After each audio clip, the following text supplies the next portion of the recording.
ఇక మాటకు ముందు, మాటకు మధ్య, మాటకు చివర రెవెన్యూ మంత్రి ఇల్లు ఎంఐఎస్ సాగర్ ఎఫ్టీఎల్లో ఉంది. రెవెన్యూ మంత్రి ఇల్లు ఎంఐఎస్ సాగర్ బఫర్ జోన్ లో ఉంది. రెవెన్యూ మంత్రి ఇల్లు ఇట్లుంది అట్లుంది అని ఆనాటి ఎంఐయుడి మినిస్టర్ గారు వారి తొత్తులు ఇతరత్రా మాట్లాడుతున్నారు. నేను ఈ వేదిక ద్వారా ఒకటే ఛాలెంజ్ ఇస్తున్నాను.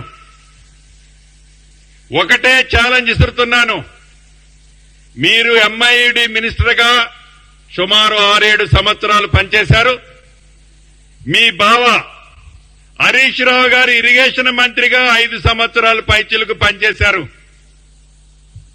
ఈ వేదిక మీద నుంచి హైడ్రా అధికారి రంగనాథ్ గారిని ఆదేశిస్తున్నాను.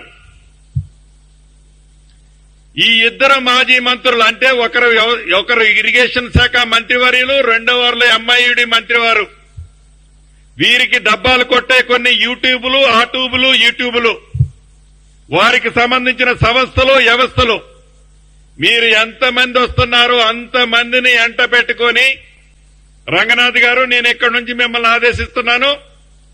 రేపు వెళ్తారా, ఎల్లుండి వెళ్తారా, వాళ్ళనే ఒక కొత్త టేబు కొనుక్కొని రమ్మనండి. టేబు కొనుక్కొచ్చి నా ఇల్లు ఎఫ్టీఎల్లో ఉన్న బఫర్ జోన్ లో ఉన్న చివరికి ఒక ఇటుక పెడ్డ ఉన్నా ఎమ్మటే పడగొట్టండి. ఇల్లు మొత్తం దాంట్లో ఉంటే ఇల్లు మొత్తం పడగొట్టండి. This is my challenge, Ponguleti challenge. మాజీ మంత్రివర్యులు, ఈనాడు ప్రధాన ప్రతిపక్షం అని చెప్పుకునే వాళ్ళకి ఇక్కడి నుంచి ఛాలెంజ్ చేస్తున్నా. ఒక్క ఇటుక పెడ్డ ఎఫ్టీఎల్లో గాని బఫర్ జోన్ లో ఉంటే మా అధికారులు మీ పక్కన ఉంటారు. మీరే టేప్ పెట్టి కొలుచుకోండి. మా అధికారులు కొలిస్తే మీకు నమ్మకం ఉండదు. ఎందుకంటే నేను అధికారంలో ఉన్నా కాబట్టి మిస్యూజ్ చేశానని అనుకుంటారు కదా మీరు. మీ చావు తెలివితేటలు, మీ చవకారు మాటలేందో కొలిసిన తర్వాత మీ తల ఎక్కడ పెట్టుకోవాలో మీరే నిర్ణయించుకోండి. నేను అందరూ అన్నట్లు దాంట్లో దూకు దీంట్లో దూకు అని అనను. ఇది పొంగిలేటి ఛాలెంజ్. మళ్ళీ గతంలో ఖమ్మం అసెంబ్లీల గురించి చెప్పా, మళ్ళీ ఇవాళ చెప్తున్నా.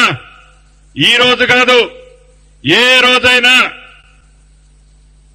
నీతోనో, నీ మామతోనో, నీ బావతోనో చెప్పించుకునే ఛాన్స్ ఈ పొంగిలేటి ఎప్పుడు ఇవ్వబోడు కూడా.